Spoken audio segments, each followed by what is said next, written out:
Manuel Ugarte is on this plane tonight.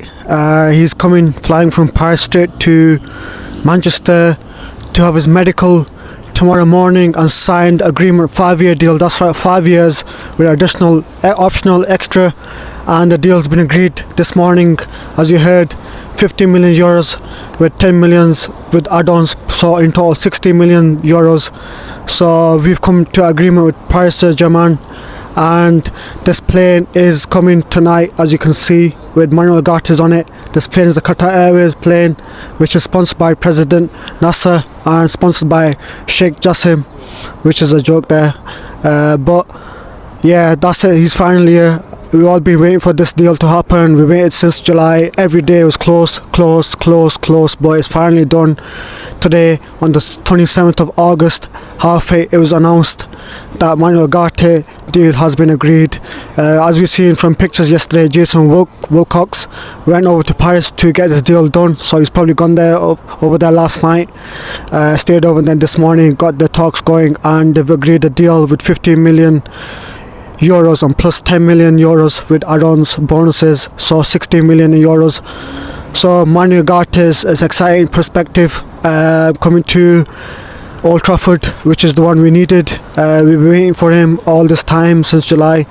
So what does that leave Casemiro will be most likely be put on the bench, or if you can get rid of him before Friday, it will be brilliant. But Ugarte is the one that we've been waiting for. All the United fans have been excited. Everyone's been excited. It's all have been in the news since July. Ugarte. This is Ineos' first choice when they took over. Ugarte was their first preferably signing, but it has been prolonged due to the factors of PSG holding their firm on 70 million euros, and then also other factor in consideration is President Nasser not happy with United's Sir Jim Ratcliffe with the ownership and the deal that Sheikh Jassim was going to be taking over. But that's all been rectified, and Manuel Ugarte is now a Manchester United player. He is on the plane tonight.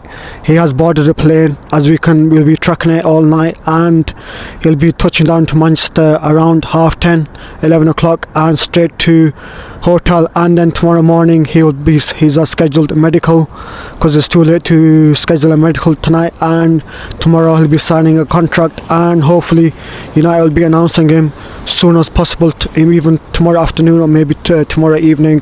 But the deal is done, and it's done. So Manuel Ugarte is over the line. The next talking point is Scott McTominay which has triggered this deal, is flying to Napoli tomorrow morning, and there's a here we go a few hours ago by Fabrizio and David Oystein. So that's been agreed with 30 million euros, so 25.9 million pounds with additional add-ons and sell-on fees. So Scott McTominay is going to Napoli, and he's going to be working under Conte and Lukaku and everyone else under there. So Scott McTominay is gone tomorrow morning, so that'll be done tomorrow morning as well. So the next big talking point, as you probably heard all over social media, the media not happy about this, but Jadon Sancho and Raheem Sterling swap deal. Again, it's Ineos has gone back on their word now. They should be buying under 25-year-old players, but Raheem Sterling is 29/30, and he's not performed to his best level for Chelsea, although he did have a good first start of the season last season for Chelsea. He was getting goals here and there, but I don't think this deal is suited to Manchester United. And Jadon Sancho, again, he definitely needs to leave the club, because he is not happy with Erik Ten Hag. As you can see, last season they had a bit of argument and he didn't apologise, and there's been a rift between them two, and looks like it's prolonged and is coming to this season. We don't want that going into the next season. So it's ideally if we can sell Jadon Sancho on a full and then recoup some money off him, like we pay 70 million pounds for him from Borussia Dortmund, but I don't think we can get that for him now. But hopefully it's a full sale that we can do, or not with this Raheem Sterling swap deal. I don't mind Sancho just going and we don't find a replacement until then. I think we'll have enough players to work with. We've still got Amad Diallo, Rashford, Garnacho on the wings, so we have players there. But Looks like Don Ashworth probably is considering this deal because it might work in United's favour, because if Raheem Sterling takes a pay cut, which will be a considerable amount of pay cut, he's on 325 at Chelsea, so if he does come, he'll be on like 150 to 125. We don't know the exact figures yet, but we'll find out in the coming days.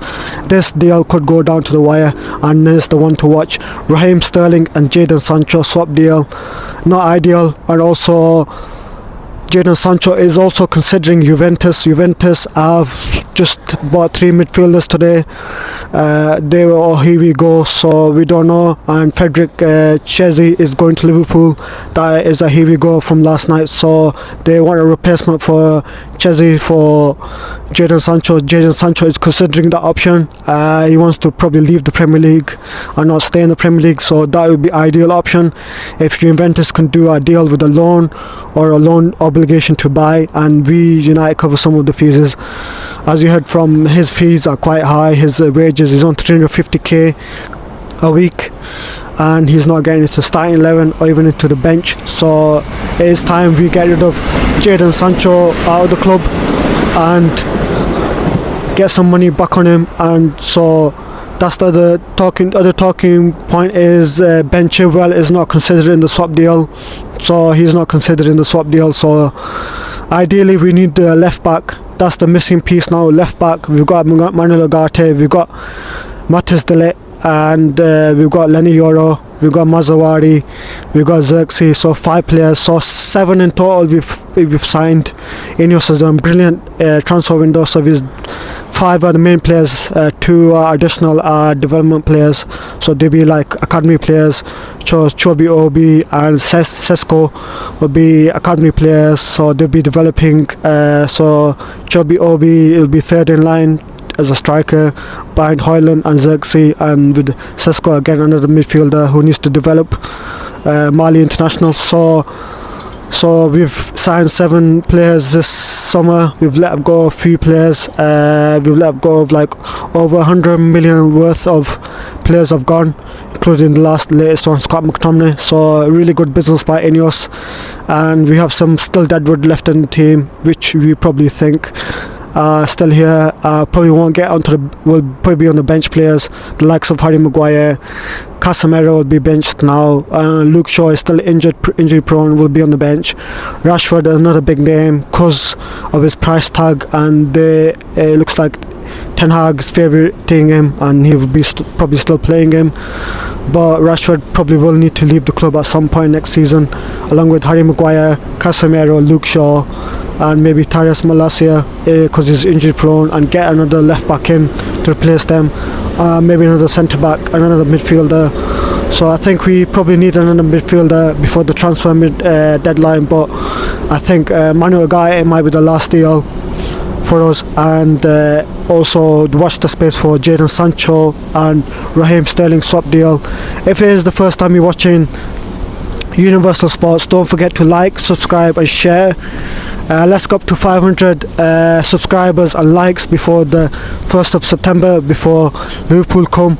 Our aim is to hit the 500 mark and bring you more content. Don't forget to watch Universal Sports in September. We do have special content coming from abroad. We're visiting 3 to 4 different countries where I'll be bringing you content after content for that. So don't forget to like, subscribe and share this channel, Universal Sports.